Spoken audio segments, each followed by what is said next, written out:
No. Let's go chew the fat.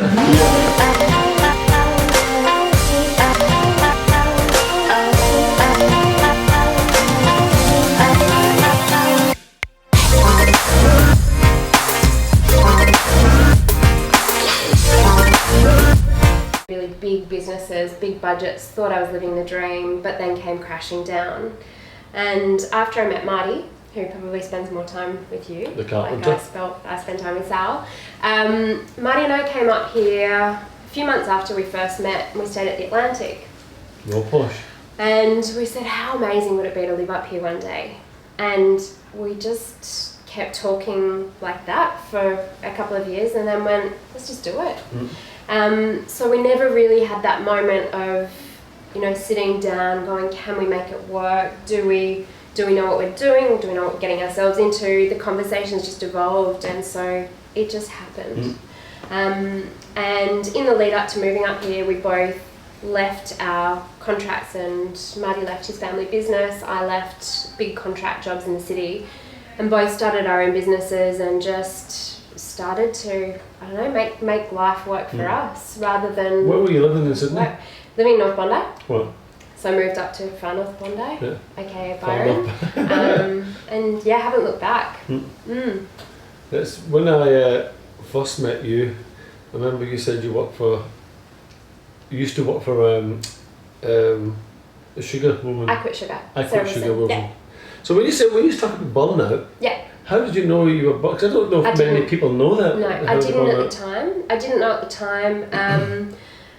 Looking back now, I was basically crying on the way into the office. I was working in PR at the time, so I'd go into work, keep on what we called a PR face. So I was smiling, carrying on the work. My clients wouldn't have known anything was going on. Most of my team members wouldn't have known anything was going on. And I'd jump back in the car at the end of the day and just bawl. And I didn't lose any friends, but I felt a real pull away from friends and family. I thought they didn't get my life, they weren't supporting me, but it was quite the opposite. I was just living in this constant fight or fight, adrenaline fueled world, powered by way too much caffeine. And I just came crashing down. So in the end, for me, my back went. So I went trampolining, ironically, for a work event, and I did something in my L4, L5, and it just seized up. And I remember I went to the physio who'd been treating me for a while. I was doing way too much exercise at that point as well. So I was doing boot camp 7 mornings a week down in Bondi, loving it, thinking, oh, this is great because I'm doing something for myself before work every day. Just beating yourself up, really? But I was beating myself up. I was getting up at 5, getting into the office at 7 after training, and then working until 7 or 8 at night. Anyway, I went to the physio, and I'd seen him for lots of injuries over the time, and he was like, have you got stress going on at the moment? I was like, yeah, maybe a little bit. And he said, your whole back is just in complete spasm. Like, you've got this one area of inflammation, but the whole thing is just spasming. And he was like, this is, symptomatic of severe chronic stress. And then I went to the GP to get a doctor's certificate because he was like, you just need at least a couple of days off work. So I went to the GP, bawled, and she said, you just need to take stress leave. You are completely burnt out. You've got way too much stress going through your body. You just need to stop and do nothing. And then, months later, I started seeing a psychologist to try and deal with getting my confidence back and being part of the real world again. And she, at that point, said, you've actually got stress-induced paranoia as a result of burnout over a prolonged period of time, and she's helped me through it. And what does that mean, stress-induced? Does that mean you're always concerned? Oh, my brain was, when you overthink something, imagine that just constantly. And after a while, I actually took medication. I took an antidepressant for a short period of time. And I just remember when that kicked in, and I was like, oh, I can think again. Oh. My brain was just so noisy. So I remember thinking, okay, I'm going to launch my own website, or I'm going to do this.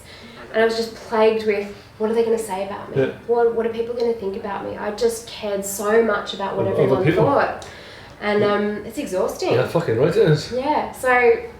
But it got me here, and I think that's the best thing. Part of the story. Burnout has given me the most amazing lifestyle. I just love it. Yeah. It's funny you've recognised it, addressed it, and moved on with a new life from it. Yeah. There's millions of people out there going through it every day because they don't either see the way out or they don't recognise it. And the thing is that I've started listening to this book a mate of mine told me about. It's called the Health Track. Yeah. The Health Tracks. Anyway, I've got it on an audio book, and if you sign up for Amazon, you get it for 30 days for free, and then cancel it. And then that's not a plug, by the way. I just discovered that when I signed up for Amazon. And anyway, she's talking about a lot of the stuff that's about. It's basically about how we're living in such a highly stressed environment. And she's a psychologist, and she's written this book, whatever. But one of the parts she speaks about is this chronic stress. And when I grew up through business, I had this kind of brave face. Fuck stress. Stress doesn't bother me. I don't fuck stress. And it's really because I never knew what stress was. When really, again, looking in hindsight, looking back, it was an entirely stress-built relationship with me and work, me and business, me and whatever. So now as a 42-year-old person, accepting stress or being aware of when you're stressing your body, because a little bit of stress is a great energy source, because it's good for it to come and go. Yeah, absolutely. But like a wave on the beach sort of stuff, but living in that space every day.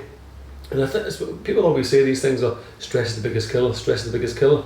But it's not a picture, you can't actually see what stress is. No. It's what it does to you. So in your example, it fucked up your spine. Yeah. And potentially a few other things. And it's like this built up. I remember a mate of mine, he got divorced from his wife, and he went to one of these, some therapeutic place where you go into a wigwam or teepee and you just cry with a stranger. And it's like you try and find where you've put these emotions or this stress in your body. He was trying to explain it to me. He said, but when that person asked him a certain question about his experience and why he's there, he said it just came. He said it felt like a weight had came off my shoulders because I could connect with it and recognise what it was. He goes, but and I just cried for what seemed like days, but it was probably an hour or two. He goes, and just released that stress out of my body. But so this is the thing though, it's like you also said one other thing, that fight or flight. I listened to a podcast the other day by Vince Frost, a very prominent Sydney designer, is that the right thing? Yeah. Vince Frost. And he's got his own podcast, and he was talking to the woman from Ovio Organics. Anthea, and she was very relevant stuff. Me and Sally really connected with a lot of stuff she was saying, as we were with stuff Vince was saying. But she said a word that I had never been aware of. Instead of fight or flight, she's in rest and digest. And I had to stop it and go back. I thought she's in the rest and digest mode. She starts talking about how we live on fight or flight, always switched on. This book I'm reading, she spoke about it again, but she opened up in the whole detail of it. It's about how we as a human, we have to rest and digest.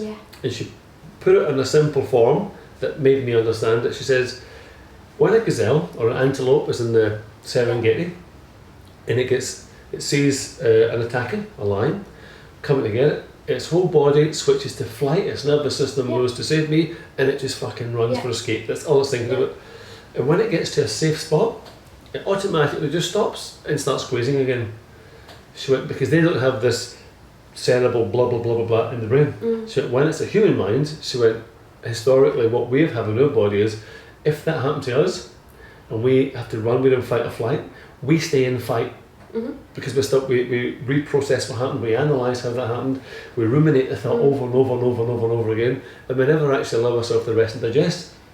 So because we've had that in our body, because historically we didn't have anything to defend ourselves. She said, so we would always replay, so you would say, don't take that path because there's snakes, lions, whatever, we'll go right. It's a way of keeping us safe, but at the same time, by keeping us safe, it doesn't allow us to rest. We haven't understood how to go into that rest and digest stage like the antelope does. It just does it automatically. And I thought, fuck, that makes, I know what, I connect with it. Because if you've had an experience that pisses you off or upsets you, whatever, you play it again. I could have said this, I should have said that, oh fuck him, he did that, or whatever it is, it goes over and over again. And what she just talks about is just breathe. The only way you can deal with this is 5 breaths in, 5 breaths out. And put your hand on your belly so that you can actually feel the breath going in and out. There's a fabulous woman called Dr. Libby who's she has a PhD in biochemistry, and she describes fight or flight really, really well. And she says basically humans, if you think back on what's happened to us in the last 200 years and how much has changed in the last 200 years, like these things, like we never had them. You know, that's the last, within the last 10 years. Anyway, she was saying 200 years ago, if we were running as a human being, if we were running away from danger. So there were enemies coming, or there was an animal or whatever, we were running away from danger. But now we run for exercise.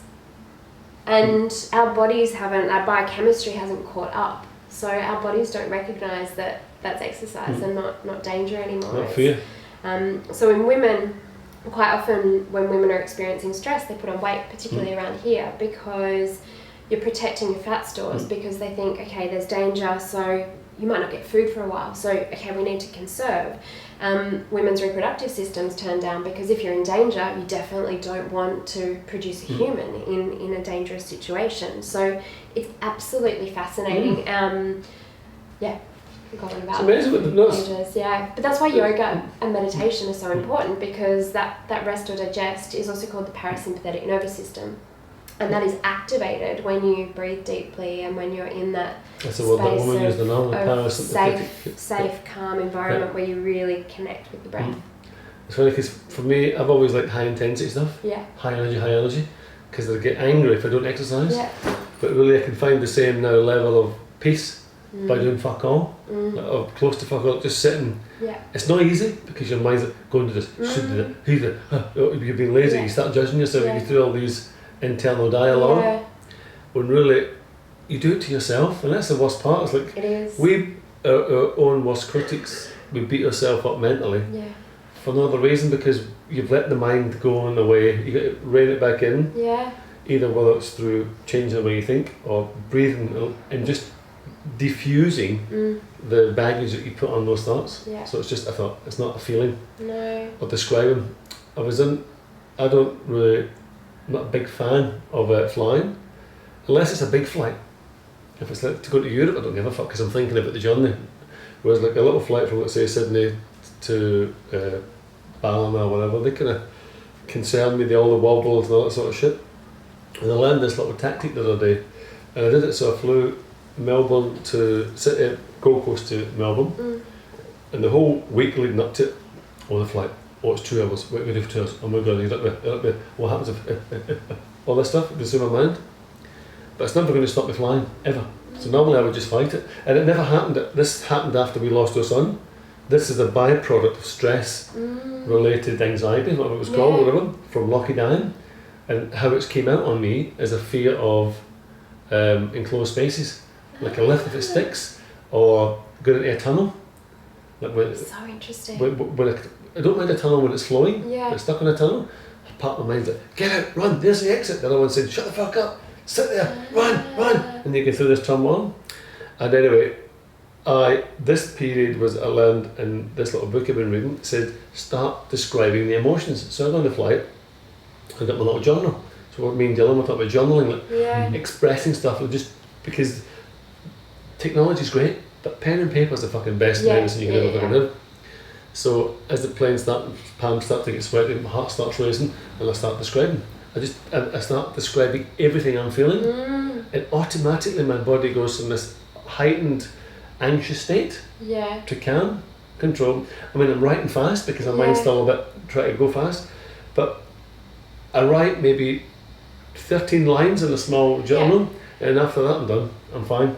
I put the journal down and I put the movie on, and because it says that the mind thinks one thought at a time. It tries to throw in a million, but you can only hang on to one. But by taking control of it with this act of writing, as you're writing, you can only think on that. And it was such an amazing experience. I thought, fuck, that was a doddle. So then I sat back, put a movie on, and enjoyed the flight. And all those thoughts I was thinking, like fearing the future, meant nothing. And I thought, what a waste of my fucking time for the last week or two. But the other thing I was going to say was when I was in those tunnels, I went to see a psychologist because I was trying to deal with I told him I had a phobia of flying. And he says, you've also got an anger issue.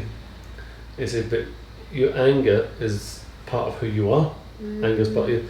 But he would say to me, he said, the only way you're going to break this fear is expose yourself to these situations and realise that nothing's going to happen. So I remember having to drive into a tunnel, like the tunnels that go below Sydney, in rush hour, or it's like just all you can smell is smoke and smog, and just I did it. Just this continual fight. And even like now, I still drive through tunnels, but my mind still goes, oh, but remember that time it still flags up that low. Oh, but remember that time you shot yourself? Oh, but remember that time? It doesn't tell you about the millions of times you went through and nothing happened. And it's all in this book. These books are great because it's a real little reference point to to bring a level of sanity of just, it's normal, these are very normal things, but the mind likes to throw shit at you all the time, and it's your job to return self, whack it at the fucking park. Yeah, I think the other thing is like, it's age. I mean, I turned 40 this year, and you stop caring so much about what other people think, and you open up and you have these conversations. And I think if we were as open about our mental health, psychologists, stress, all those things in our 30s and 40s as we were in our 20s or teenage years, I think we'd be so much better off. But I don't know if we knew they existed, and that's the thing. It's like people like Dylan, who's 19, he's all over this shit. Yeah, that's true. I read that thing. No, 100%. But see, there's a level of resilience that we go through. You got to get on with it. Yeah.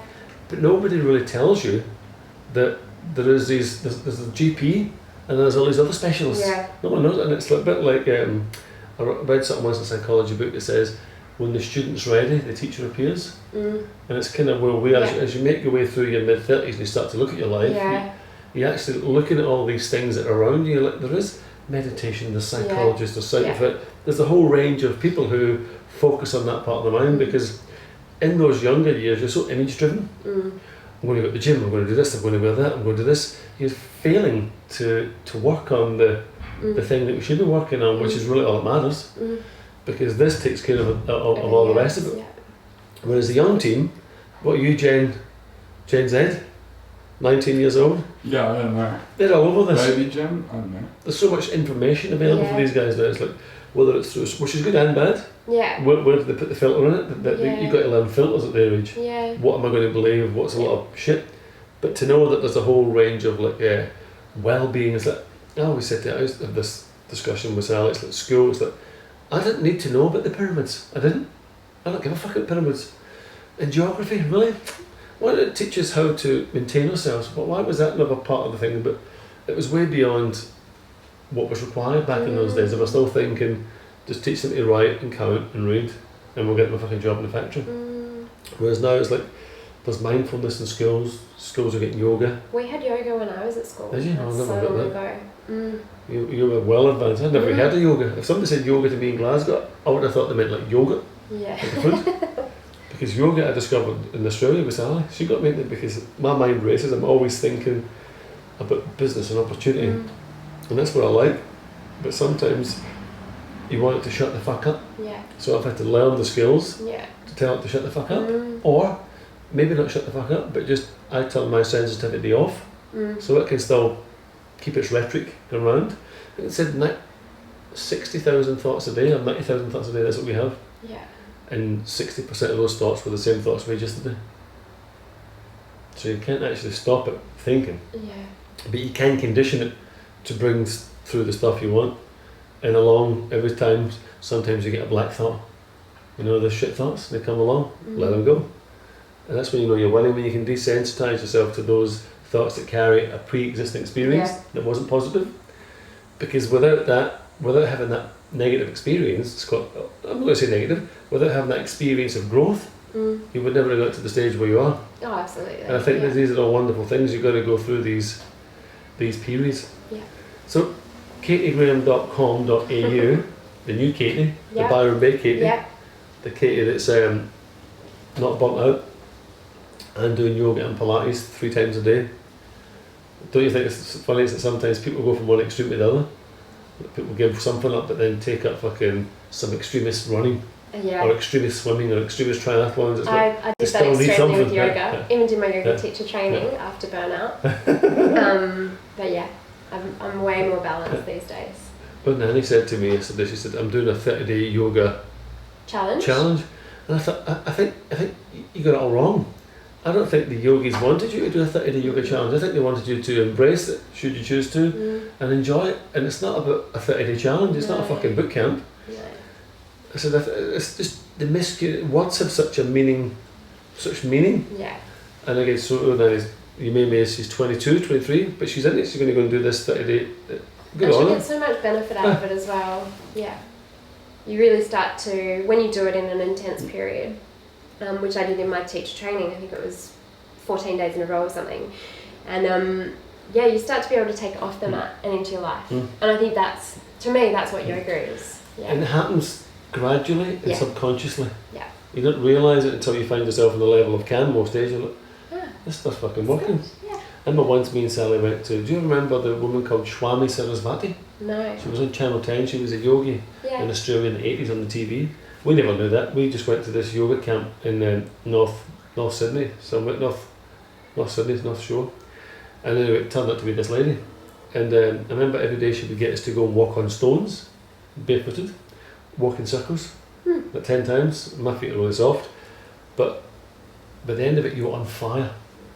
You were on fucking fire. She said this ignites everything through your feet and your body, and you become so awake. It was like having 100 coffees. You're right. And then having a great shit afterwards because your body was like a fire. It's like you've activated the fire.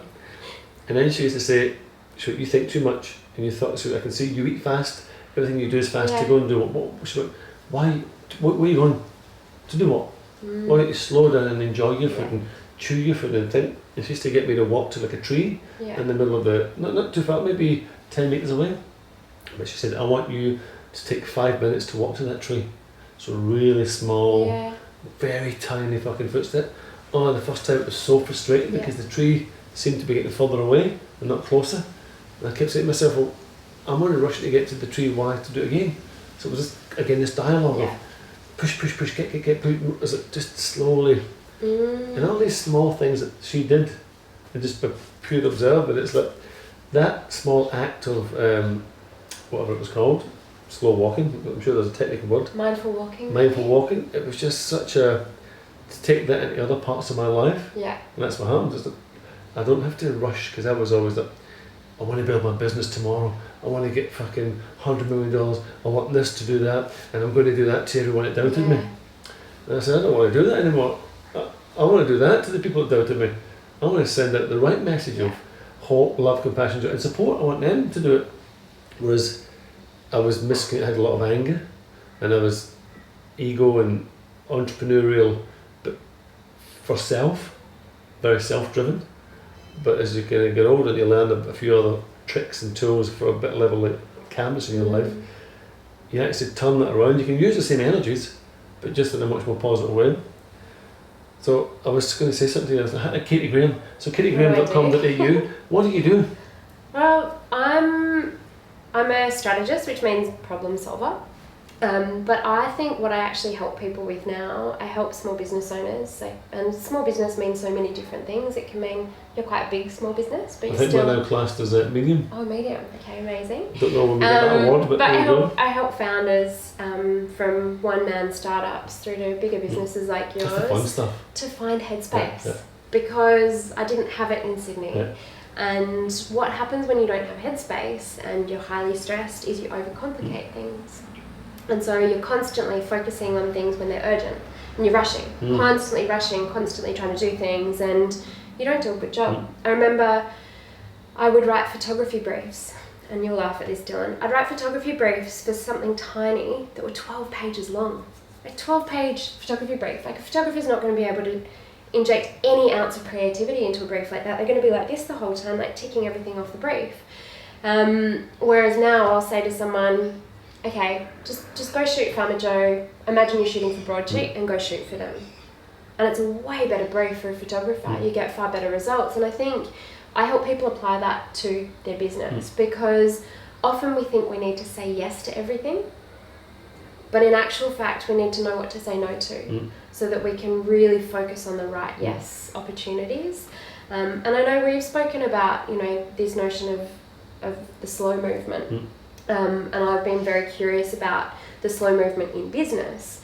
And slow doesn't actually mean lazy or slow or stagnant. It actually means doing things at the right pace, at the right time. And you had a great analogy. I remember relating business to a fire and not wanting to put all the wood and all the kindling onto the fire at the same time because it'll burn out quicker. Whereas if you just stoke it and you add a log really slowly, then your business grows. Just like the fire. And I really like that idea. I don't necessarily think we need to do nothing, but I think focusing on the people we're for, focusing on the product, how can we make the product as good as it can be? and really just moving the business in the right direction, knowing the direction you're going in, and that's what I help people with. It's always good to have a sounding board, so someone like yourself who's not in, because especially if you're dealing with someone, let's say me or Sally or some other business owners, there can be an emotional attachment to the business, which can be blinding. Yeah. So it's always nice to get an unemotional, realistic. I was actually talking to a guy this morning. He's going to call you from Blue Bay Domain and his wife. They've got some things they want to change in the business, but they've got a lot of questions they've got to address first. Yeah. And they're a bit like me and Sally, but older. Okay. So it was an interesting topic because I was talking to them and they were bickering, and it was normally me and Sally bickering. It's nice to see the bickering on both sides. Yeah. Because bickering is part of the growth. When change happens, that's when emotions run a little bit high, but you get the best. The best thing, mine's and Sally's best outcomes have always been after a fight or discussion. Yeah. Because I like to provoke people because I like them to be at their best. And sometimes you've got to throw a very provocative statement to get them to drop the guard and just say "fuck off" or "I'm fucking doing this." Otherwise, you get this nice, well-rounded response. It doesn't really mean much. That's how we started our business. I remember one day in Clovelly, she was taking forever to come up with the fucking idea.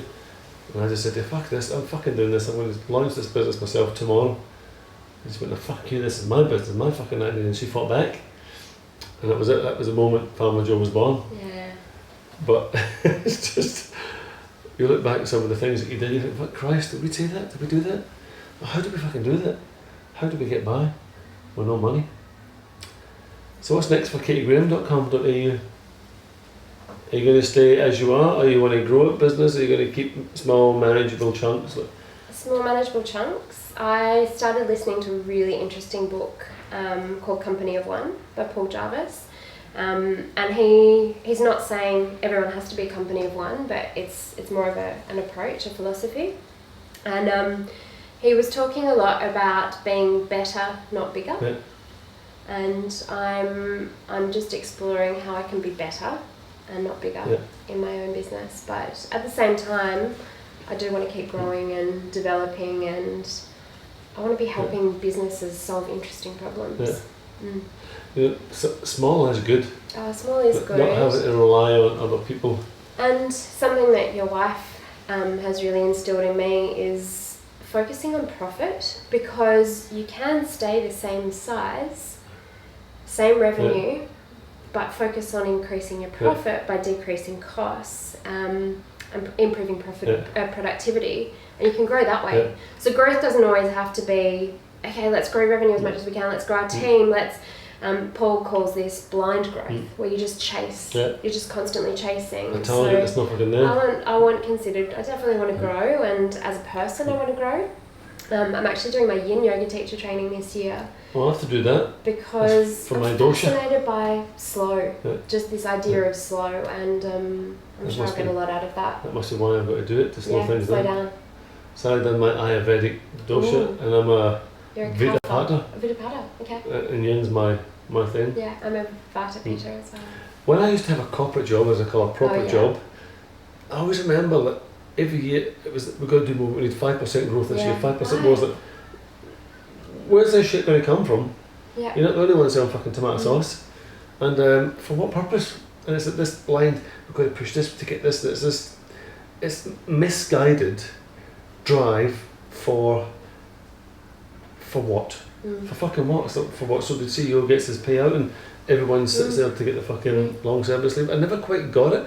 As a business owner, I understand there is growth, I get it, but it's never the sole purpose now of our business. It's like, it's profit. We always start a business, we go, I just want to set this business up. I want to just say to people right now, is that if your business ain't profitable, then it's not a business. It's like it's a hobby, it's something else. Don't disassociate them, because you need to make money, otherwise they ain't no business. Unless you get a shitload of money and your business is giving money away. But that's one thing that we went through, that whole period of change. And that was a bit, when I started the farm, was just, we've got to get this, and this whole need for drive. And you have this unnecessary amount of stress and urgency in the business, that you're never going to fulfill. You're always never going to be happy. But likewise, if you just do small, manageable movements, moving forward in your life and your business, the opportunities come. Yeah. But they come when you're ready for them. They do. Yeah. But I think there's another word that you just mentioned there, happiness. And I think if we're striving for happiness, and when you have a business of your own, there is no, trying to increase more revenue time. like that. You've got to think of the opportunity cost of growth in your personal life, and your mental health as well. So yeah, I always encourage people to look at goals outside of just the financial and just the numbers. There are some businesses that they start out because it is a passion and they really want to do something, and it's artisan and crafted and whatever, and it's muesli because you just love food and you love making it, you want to share it with people. And then all of a sudden, fast forward 5 years, you're managing a team of people. Did you get into a business to manage a team of people, or did you get into a business to make beautiful crafted muesli and play around with the flavours? And I think that's what so many people forget along the way when they follow this growth. They all of a sudden wake up and go, I don't want to be managing people. That's what we were. We wanted to set up a really fun little muesli company that makes muesli, well brands it and sells it, but how did we end up with fucking 42 staff running a manufacturing facility? That's absolutely nothing that we wanted. It just pretty much will change in 2020 is the year of change. Getting back to what we are, a small family business with a great brand and a great product, and getting back to the street of innovation and the marketing. It's like this venture that we went on for 10 years, like, it just happened. Yeah. And you go with it. Yeah. This ain't fucking fun. It just ain't fun. Unless you love manufacturing, unless you're an engineer, you love that kind of stuff. But that was I remember we looked back, and it was days that we would make the muesli, take it to the market, sell it to the market, come home with some cash. We always had cash. Big wads of fucking cash. Not big wads, but big enough to fill your hands, like rolled up cash to run a little business. Now there's no cash. There ain't no money, no honey. It's all on paper, and it's virtual money that you never ever see. It's on a spreadsheet that exists in a cloud. I'm trying to find this fucking cloud. You know what that cloud is, Dylan? No clue. Everyone's putting the money in a cloud. I want to find what this fucking cloud is. How come we get it? It's not even a cloud, is it? It's like a big fucking room in the desert filled with computer servers. I love how you make things like it's a cloud. It's in the cloud, so if you find the cloud, I would like to know. But the people you end up chasing dreams, and it's like if you don't. Me and Sally became good with New Year's resolutions, so we actually stopped to actually look, what have we done, where have we gone? It's like, what are we going to do for this year, like, what do we want to do? Because I don't want to keep doing what I did for the last 10 years. That was tiring, it was challenging, it was taxing, but that was my 30s. I'm not going to do that again in my 40s. 40s is about benefiting from the work we did in the 30s and making life a whole lot better and easier into the 40s and the 50s and moving forward. And more experiences. I look at my little twins and they're 3 years old, it's like they're nearly too big for their cot, and I'm looking at them and I'm feeling the sense of fuck, they're growing up again. Time for more baby, Scott. No, I think it's enough now. But I do miss, I'm looking at them and they're communicating with me in this. I was at the dinner table last night and I was talking to George, and Sabella, who's 3 and a bit, says to me, Daddy, what are you two talking about? And I thought, look, she's 3 years old, she wants to join the conversation, I haven't brought her in, so I said, we're talking about maybe soccer. She went, oh, soccer, your favourite? Soccer. My favourite team's Rangers. I thought, fuck's sake. Just fucking hell. I was like, did I miss the last, I mean, I didn't miss, but because I can reflect on the pictures and I was present, but business was consumed at that part. And Olivia's 10, nearly 11. Frankie's 8. It's like, fuck, it's just like, because Olivia's the marker for a business. We started a business when Olivia was 6 months. So every time I look at her as she grows as a young woman, she's my marker for the business. Like, fuck. And I want to get back to what we had, because we had so much. We had fun in the business, but the last few years have not been fun because we've been growing at such a rate, it's 50%, 60%, whatever the numbers. It's like just doubling. It's just, we're a small team, we're just it. And we don't want to do that. We need more support around us from larger manufacturers and people that can help us bring products to the market. But more lifestyle. It's like more. I remember when I used to sell coffee, I used to work for this guy Aldo, who we done a podcast for, Di Lorenzo Coffee, And when people would phone up and say, I want to get you a coffee in my shop, and Aldo would say, have you run a coffee shop before? And they would say, no. And they would say, well, how do you know it's for you? And the person would say, I want it for a lifestyle. Aldo says, this is not a lifestyle, this is a style of life. He says, you got to know what you're saying. Not every coffee shop's a great success. You've been here 7 days a week, you've been doing your hours, you've been working 100 hours a week. Yeah. Are you ready for that? Yeah. And many of them would go, no, we're not going to do that, we're just going to work 3 till fucking 7 to 3, And it was, I always remembered that statement, it's not a lifestyle, it's a style of life. Same words, just in different formulas, mean very different stuff. And many people, it became a lifestyle, a style of life. Yeah. Very few got the life. Magic family, so they were very successful. And they owned all the Audi garages, and at that stage, Molinari Coffee, where I was working with them. I used to go and meet them as a family unit. There was 4 of them, and Ian and his wife, and very successful, financially successful. I think Ian was Neil Perry's first investor when they had the MG garage on Crown Street. That was all theirs. But I saw them at the success. People will always cast judgment on them, or what does he know, he's fucking this, blah. But he also told me the story of how they started. Of what he was a sales manager for Holden. His wife had cancer at the time. They had just had the last child, 4th child, that he had taken the bassinet. They also owned the deli in St Ives. He was making cakes. They had 3 other kids at school and the baby. And just the hardship that they go through. It was nice to hear that story, because you only ever see the big house, the fancy cars and the wealth. It's like, fuck. But he told me the story of how it all happened. It wasn't always like that. And it was just nice to hear those stories, because you don't see them. People see the end result, and then you can make a judgment on what you see.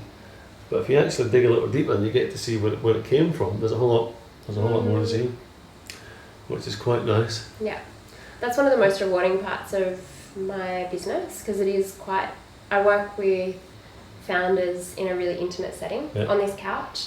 A lot of people call it therapy. And I do get to see the stories behind, and the hardship and the sacrifices, and it is really refreshing to see both sides. I have such an appreciation and passion for small businesses. For the little people. For the little people. 60% of the GDP. And I think that's also come from working with the big guys and seeing, I just don't believe in that way anymore, and I hope that we see in our lifetime that, you know, they're predicting that the micro brands will continue to rise and the macro will start to fade. And 100%. I know that they're feeling it at the moment, and I just hope that we all start supporting the little guys more. We're going back to how it was. Yeah, going back to how it was. We don't recreate it, it just gets rehashed and it moves over. Yeah. I remember speaking to Dad about his upbringing, and he grew up in Kempsey, in the mid-north coast, and he would say, yeah, exactly, and he would say he didn't just know where the orange juice came from, he knew the guy who made it, he knew exactly the cows that the milk came from, he knew where the bread was from, and that was only 40 years ago. Somehow it's got so confused and... Industrialisation, greed, anyway. margins. Assholes. Now this is the point where Dylan likes to get involved. Dylan likes to ask his question. What's the weirdest little habit you do every single day that you think's normal, but maybe from the outside it might be a little bit quirky or weird?